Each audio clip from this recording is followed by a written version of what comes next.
Alrighty, Chapter 11, Metamorphosis Part 2. Then I had a dream. I think it was a dream anyway. While I'm hanging upside down in Kansas City, Houdini has pulled off his end of the metamorphosis. He's alive, and he's me, an 11-year-old boy in New York City, my town, and in my century.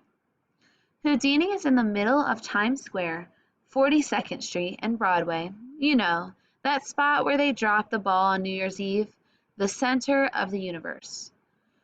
Houdini opens his eyes and gazes up in wonder. He's been to Times Square 1,000 times, but not in the 21st century. He'd seen a few skyscrapers, but nothing like the ones we have today. Now they're gigantic, surrounding him in every direction, and they all have huge signs on the side advertising movies, TV shows, and the latest Broadway musicals. Most of the signs are video screens. Houdini has never seen a video screen in his life. Then he looks down at himself. "I'm a boy," he says triumphantly. "I did it." The streets are teeming with thousands of people, just as they are in Kansas City. Yet it's so different. The men and women aren't wearing hats, as just about everybody did in Houdini's day. Some of them are wearing baseball caps, even some women. And they're wearing strange clothes. People are posing for pictures, but nobody's holding a camera. Or at least they're not holding the kind of camera Houdini is used to. People are walking around dressed up like cartoon characters or in giant human robots. There's a statue of the Statue of Liberty in the middle of the sidewalk. Oh no, it isn't a statue, Houdini realizes. It's a lady dressed like the Statue of Liberty, who is standing so still that she looks like a statue. Her face, arms, and legs are painted green. A man is playing a guitar and wearing nothing but underpants with "Naked Cowboy" written on them. Houdini just stares. He's as out of touch in my century as I am in his. So much has changed since he was last in New York back in 1926, but the streets are the same, and he knows his way around. He knows where he should go. He walks east 1 block on 43rd Street. Strange-looking cars and double-decker buses clog the streets. Weird smells waft over from pushcarts with food he's never tasted. When he gets to the corner at 6th Avenue, he realizes that the elevated train tracks he remembered aren't there anymore. He looks across the street for the Hippodrome, a theater where he performed so many times. No Hippodrome? The giant building, which once took up a whole block, is gone. "Excuse me, ma'am," Houdini says politely to a lady passing by. "Where is the Hippodrome?" She brushes past him without making eye contact. Houdini assumes the lady is hard of hearing. He stops a man and asks him the same question, but the man is attending to a cell phone in his hand and barely notices anyone else. The next passerby barely slows down when Houdini approaches him. "Sorry, kid, I don't have any spare change," the guy mutters. "I don't want change," Houdini replies. "I just want—" But the guy walks past him without turning around. "Excuse me, ma'am," he says to the next lady, just a little bit more assertively. "Where is the Hippodrome?" "The what?" she replies. "The Hippodrome," he repeats. "It was one of the largest theaters in the country. It used to be right across the street. Did it move?" "How should I know?" the woman says brusquely before moving on. "Ask your mother, or ask a cop." Not a bad idea. Houdini walks down the street until he finds a policeman in the middle of the block. "Excuse me, officer," he says, bowing slightly to show respect. "Can you direct me towards the Hippodrome? I assume the location has changed since my last visit to the city." A policeman looks Houdini up and down carefully. All the likely possibilities go through his mind. Runaway, lost, on drugs, mentally challenged, psychotic, oddball.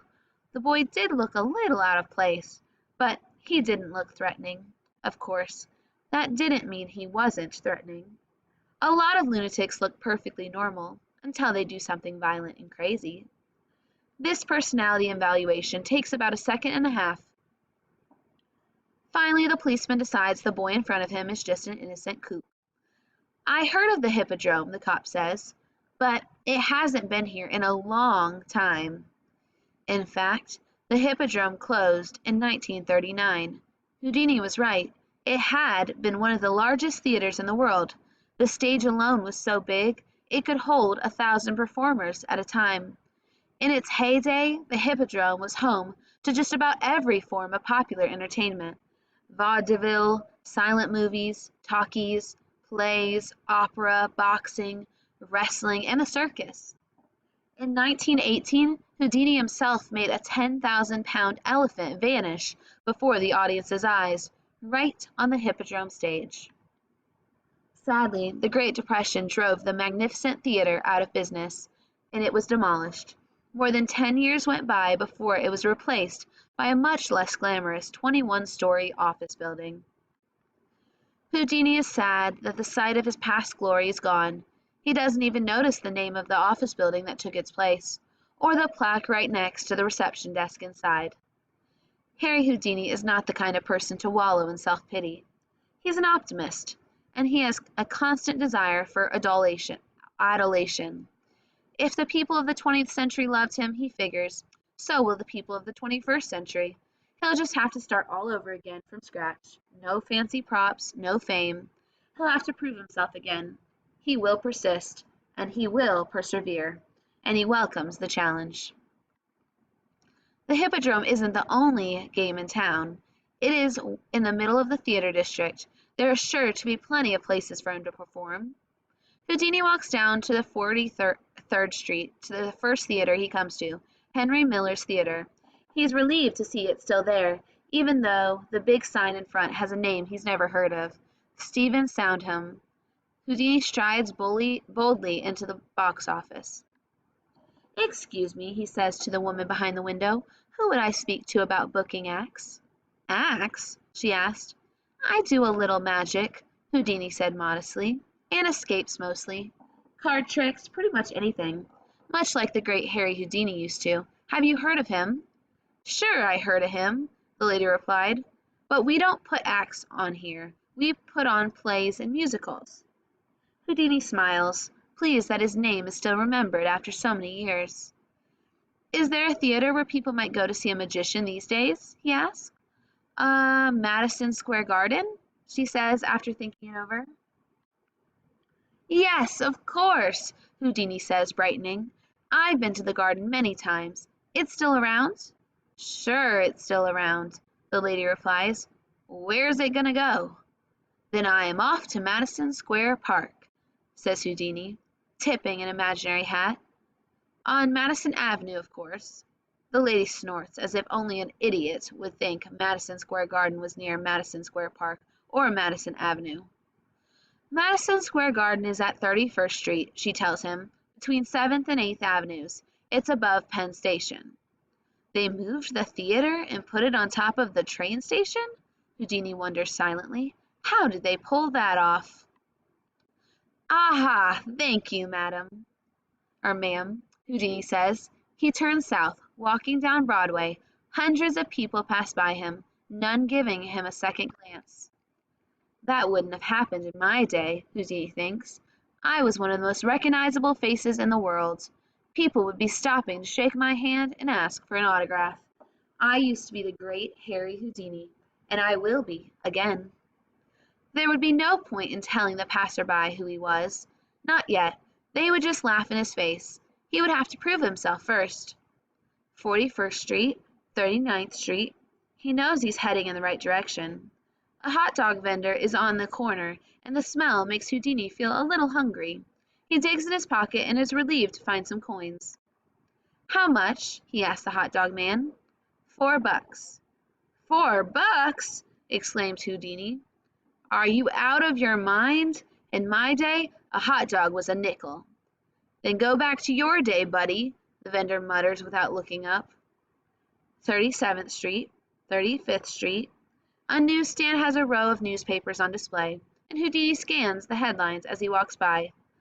Lunatic stabs lawyer in bar brawl. Houdini shakes his head. Some things never change.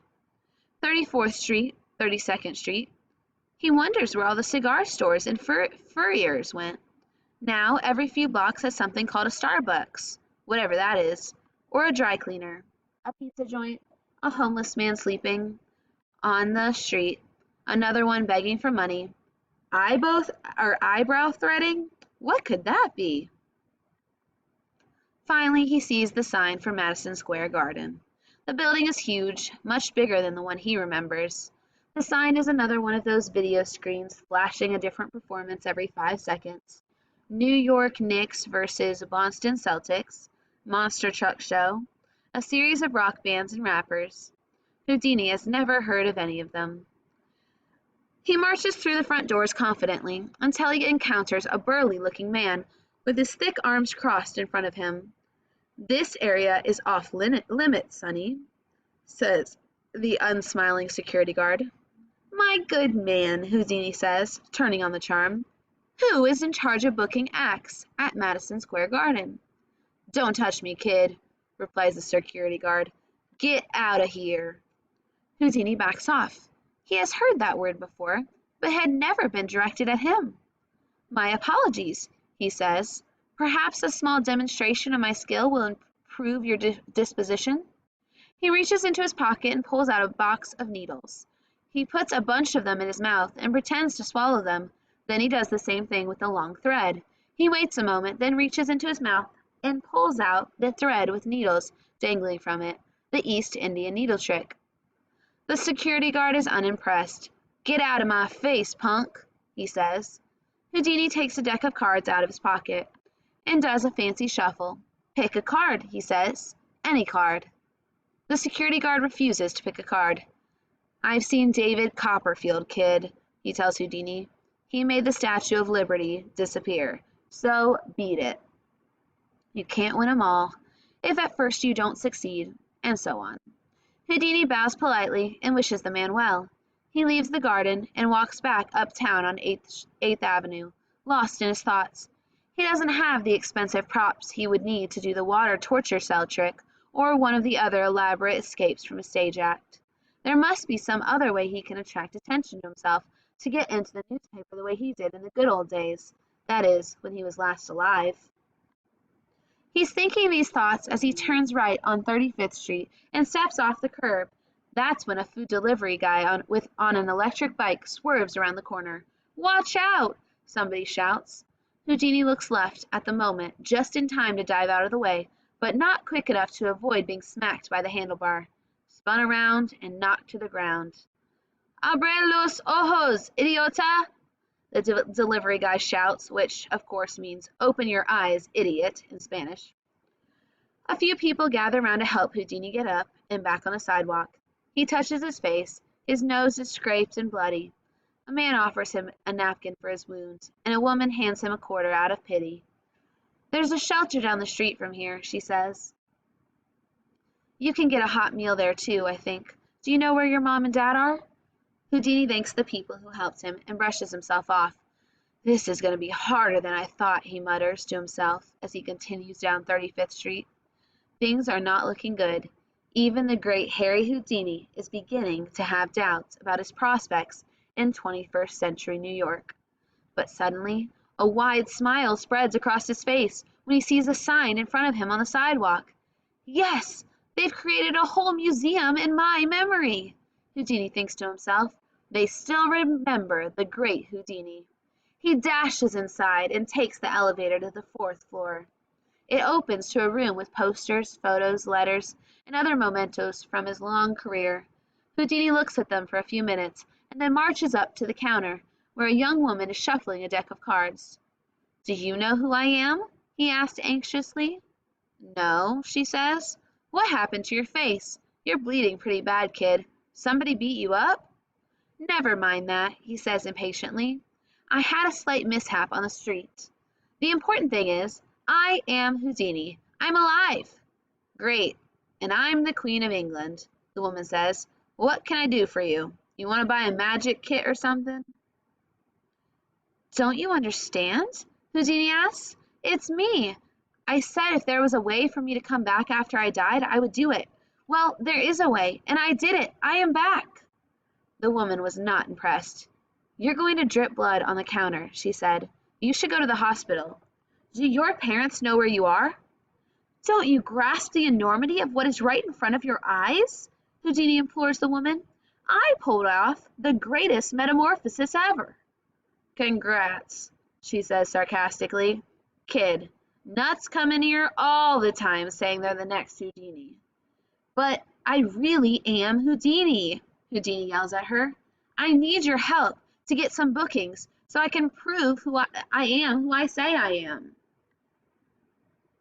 The other people in the museum turn to see what's going on, as the woman behind the counter reaches into her pocket for her cell phone. A guy in a football jersey approaches Houdini. I'm going to have to ask you to leave, son, he says. You're disturbing the other visitors. If I were not Houdini, would I be able to do this? He says, reaching into his pocket and pulling out a needle. He proceeds to poke it through his cheek. Everybody in the museum gasps. The woman behind the counter dials 911 on her cell phone. Whoa, calm down, kid, says the guy in the football jersey. There is no need to do that. We'll get you the help you need. Not more than a minute later, two cops enter the museum. What seems to be the problem? One of them asks. This young man is being disruptive, violent, and self-destructive, whispers the woman behind the counter. Has he got a weapon? Asks the other cop. He stuck a needle through his own face, says the guy in the football jersey. Okay, buddy, the first cop says, grabbing Houdini by the arm. Come with us. I'm Harry Houdini, Houdini shouts. Can't you see? The second cop pulls a pair of handcuffs off his belt and wraps them around Houdini's wrists. Handcuffs, Houdini says, a smirk on his face. Really? The end.